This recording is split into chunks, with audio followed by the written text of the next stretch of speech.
South Africa's Financial Intelligence Center has referred Zimbabwe entrepreneur Wicknochiva's corrupt $100 million Zimbabwe Electoral Commission tender scandal to police and South African Revenue Services for further investigations. Sanapenda mashuka tugonoti now ya Wicknochivayo oye $100 million yakanga iri election tender panguva inotourism South Africa. Notiri kuona kuti the Financial Intelligence Center panguva inoi yopusha nhau yacho kuti aiwa iende for further investigations. Sanapenda mashuka abudanyirwa panapa notibva subscribe like on the bell icon.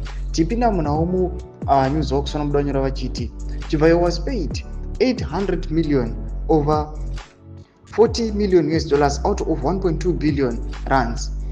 Which is equivalent to $66 million which is 67% in taxpayers' funds, partly paid by the Zimbabwean government treasury to Renform CC, a South African printing company which supplied voting materials for Zimbabwe's general elections in 2023. A Renform agent was part of a team which negotiated the deal.